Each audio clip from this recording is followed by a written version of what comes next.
Assalamualaikum warahmatullahi wabarakatuh. Saya akan mempresentasikan tugas mekanika batuan, yaitu tentang pengukuran tegangan in situ. Perkenalkan, nama saya Hamdi Azmi dengan NIM 073002400093 dari Teknik Pertambangan Universitas Trisakti. Tegangan in situ. Tegangan in situ adalah tegangan alami yang terjadi atau yang terdapat dalam masa batuan di bawah tanah sebelum dilakukan penggalian. Tegangan ini terbentuk akibat akumulasi berat lapisan batuan di atasnya, serta pengaruh gaya tektonik yang bekerja secara horizontal pada kerak bumi. Massa batuan pada lokasi yang dalam akan mengalami tegangan in situ yang terjadi dikarenakan yang pertama itu berat tanah atau berat yang ada di atasnya, kedua itu gravitasi stres, yang ketiga yaitu tectonic stress, dan yang keempat yaitu residual stress. Tegangan terbagi atas dua lagi, yaitu tegangan yang pertama tegangan natural. Tegangan natural sendiri terbagi atas tiga. Yang pertama itu tegangan graviti. Tegangan graviti adalah tegangan alami yang terjadi pada massa batuan akibat pengaruh gaya gravitasi bumi. Besarnya tegangan gravitasi akan semakin meningkat seiring bertambahnya kedalaman, karena beban batuan yang harus ditahan semakin besar juga. Yang kedua yaitu ada tegangan tektonik. Tegangan tektonik adalah tegangan yang timbul akibat massa batuan, akibat pergerakan dan interaksi lempeng tektonik di kerak bumi. Tegangan ini terbentuk karena adanya gaya geologi seperti tumbukan, pergeseran, atau pemisahan antar lempeng tektonik. Yang ketiga yaitu tegangan residual. Tegangan residual adalah tegangan yang masih tersisa atau tetap berada dalam massa batuan meskipun gaya atau beban yang menyebabkan tegangan tersebut sudah tidak bekerja lagi. Nah, tegangan ini terbentuk akibat proses geologi yang berlangsung dalam waktu yang sangat lama, seperti aktivitas tektonik, pendinginan batuan beku, deformasi, erosi, maupun perubahan tektonik atau tekanan temperatur di dalam kerak bumi. Yang kedua yaitu tegangan terinduksi. Nah, tegangan terinduksi adalah tegangan yang muncul atau berubah pada massa batuan akibat adanya aktivitas manusia yang mengganggu kondisi tegangan alaminya. Nah, tegangan ini terjadi ketika keseimbangan antara awal pada batuan berubah menjadi kegiatan penggalian tambang, pembuatan terowongan misalnya, pengeboran, peledakan, atau pembangunan fondasi, dan lain-lain. Kondisi dari tegangan sebelum digali, yaitu sebelum dilakukan penggalian, massa batuan berada dalam keadaan yang in situ, yaitu dengan tegangan alami yang telah terbentuk akibat berat lapisan, gravitasi, gaya tektonik, dan tegangan sisa. Nah, pada kondisi ini distribusi tegangan dalam batuan masih seimbang sehingga batuan relatif stabil dan belum mengalami gangguan aktivitas manusia.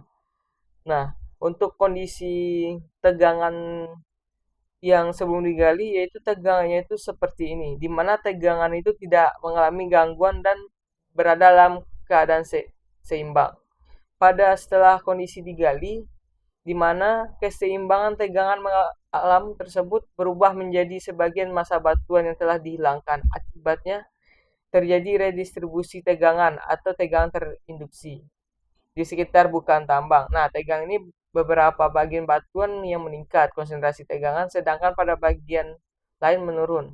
Nah, di mana tegangan pada awalnya itu seimbang, kemudian setelah dibuka terowongan, maka tegangan tersebut menjadi terinduksi, di mana warna pink ini merupakan warna bukaan dari tambang, sehingga kondisi tegangan tidak bisa melewati daerah tersebut. Kemudian yaitu tegangan vertikal. Tegangan vertikal adalah tegangan yang bekerja ke arah vertikal secara massa batuan akibat berat lapis batuan yang berada di atasnya. Tegangan ini merupakan tegangan salah satu komponen utama tegangan in situ dan terutama dipengaruhi oleh gaya gravitasi bumi. Nah, besarnya tegangan vertikal akan meningkat seiring bertambahnya kedalaman dan beban yang akan ditahan oleh tegangan tersebut. Kemudian ada tegangan horizontal. Tegangan horizontal adalah tegangan yang bekerja sejajar dengan permukaan bumi ke arah horizontal pada masa batuan. Nah, tegangan ini merupakan salah satu komponen utama tegangan in situ dan dipengaruhi oleh beberapa faktor seperti gaya tektonik, efek gravitasi, sifat elastis batuan, serta kondisi geologi daerah yang akan diteliti. Kemudian ada faktor-faktor yang mempengaruhi tegangan in situ. Yang pertama itu topografi. Nah, topografi adalah bentuk permukaan bumi seperti pegunungan, perbukitan, lembah, dan dataran. Perbedaan bentuk permukaan menyebabkan distribusi beban batuan menjadi tidak merata. Pada daerah pegunungan, tegangan cenderung lebih besar dibanding pada daerah datar karena adanya tambahan beban seperti elevasi yang tinggi dan juga sebalik. Yang kedua yaitu ada erosi. Erosi adalah merupakan proses pengikisan lapisan batuan oleh air, angin, es, atau gaya alam lainnya. Nah, pengikisan ini mengurangi beban batuan yang berada di atas sehingga menyebabkan perubahan distribusi tegangan di dalam masa batuan. Contohnya daerah pegunungan yang mengalami erosi dalam waktu lama akan mengalami perubahan kondisi tegangan dibandingkan sebelum terjadinya erosi. Yang ketiga yaitu tegangan sisa. Tegangan sisa adalah tegangan yang masih tersimpan di dalam masa batuan akibat proses geologi di masa lalu, meskipun penyebab utamanya sudah tidak bekerja lagi.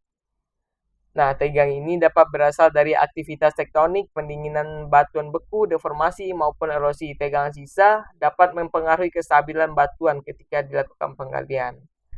Yang keempat yaitu ada influsi. Influsi adalah keberadaan material atau mineral lain seperti sifat mekanik berada di dalam masa batuan.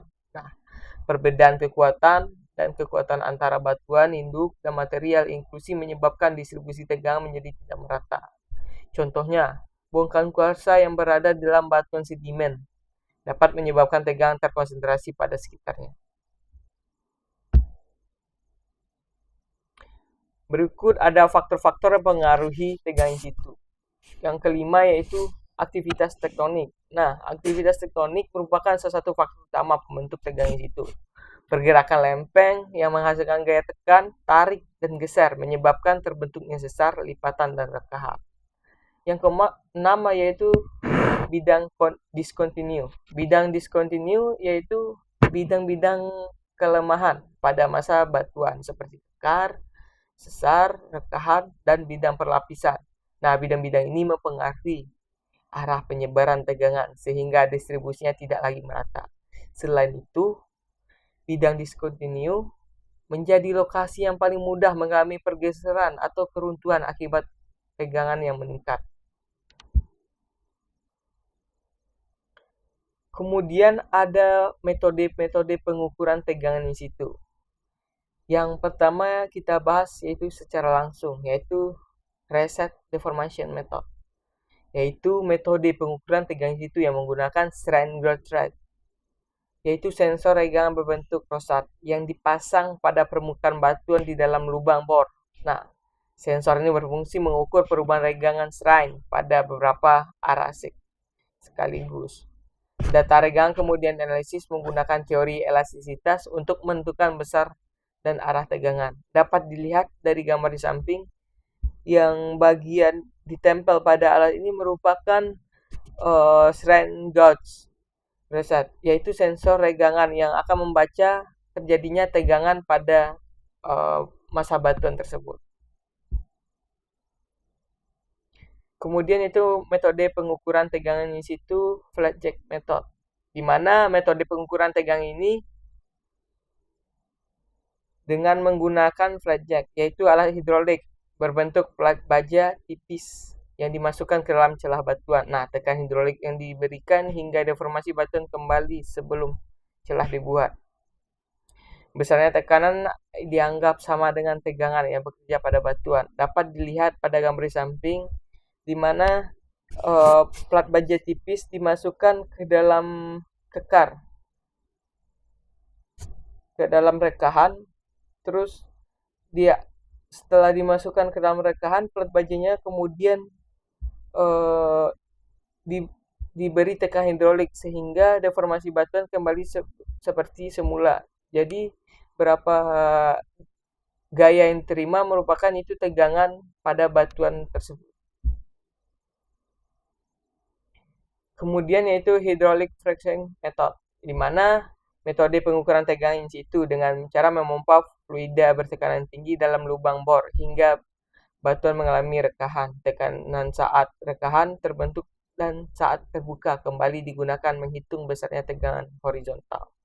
Dapat dilihat pada gambar di samping, di mana pada lubang bor dimasukkan alat hydraulic fracturing method, kemudian diberi aliran fluida, sehingga batuan tersebut mengalami crack atau pecah.